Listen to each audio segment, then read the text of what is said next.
schools, graduating second in her class at the University of Illinois College of Law class of '76. In just 2 years, she gained national recognition as counsel for the Consumer Safety Defense Fund. 11 infants thought to have died from sudden infant death syndrome were actually the victims of knockoff teddy bears stuffed with old rags that still bore the remnants of an odorless but highly toxic cleaning solvent. Allison paved the way for the government to bring slam-dunk criminal charges against the top executives who had approved the cost-cutting scheme. Her tenacity had caught the eye of the United States attorney who promptly hired her. In 6 years, she'd never lost a case. After a 4-year stint in Washington as the youngest ever chief of the Justice Department's Public Integrity Section, she came home to Chicago and entered the world of real politics. At age 36, she won the hotly contested race for Cook County State Attorney with 60% of the vote. The female half of the electorate had clearly responded to her message that women were too often the victims of violent crime.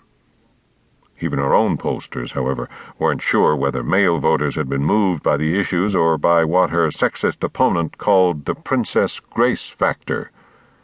The burdens of 3 years in office hadn't robbed her of the look, though her long blonde hair was now shoulder-length, and her big hazel eyes more often blinked with skepticism. She was a woman in transition, her mother had recently told her, from striking beauty to elegant self-assuredness.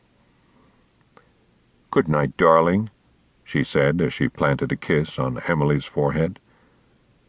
She placed the transmitter for the electronic baby monitor on the dresser beside the crib. The small cordless receiver fit easily into the deep pocket of her terry-cloth robe. She switched on the volume. It was like eavesdropping on your own baby, a one-way wiretap of sorts that allowed worried parents to wander around the house or sleep in another room without missing a single coo or gurgle. Allison adjusted her receiver to clear the static, then switched off the Winnie the Pooh lamp on the dresser and headed for the master bedroom. The phone rang, striking panic. She snatched up the cordless telephone and ran to the guest bedroom at the other end of the house, far away from the sleeping angel for whom there would be hell to pay if she woke up now. "Hello?" she answered in a husky whisper. "Hi, it's Mitch." She sighed. Mitch O'Brien, her ex-fiancé. Their engagement had lasted 3 years until Allison finally admitted that her failure to set a wedding date wasn't mere procrastination. It had been nearly 8 months since their amicable breakup, but ever since he'd called 3 months ago to congratulate her on the adoption, he'd made a habit of calling every Monday night. Allison didn't mind, though when she told him she hoped they could remain friends, she didn't exactly mean best friends. "So, how's Little Miss America?" he asked. "That was last week. This week she's Best Actor." "You mean Best Actress?" "We'll see about that," she said coyly. A happy gurgle crackled over the baby monitor. Emily seemed to concur. Allison smiled.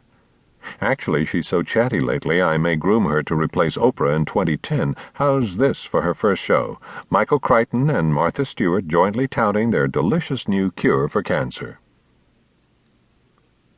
Mitch laughed, then changed the subject.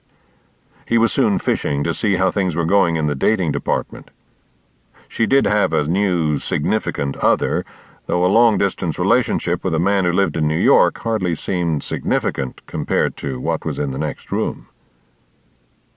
Allison was tuning out, focusing instead on the happy sounds of her baby transmitted by the monitor. To all else, she was nearly oblivious. To Mitch's words, to the passage of time, to anything in the world that didn't revolve around Emily.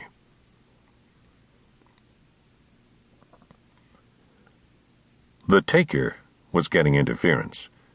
He'd been parked at the end of Royal Oak Court for over 90 minutes, where the radio signal had been strong and clear. A steady chorus of gurgles and sighs, followed by intermittent snorts.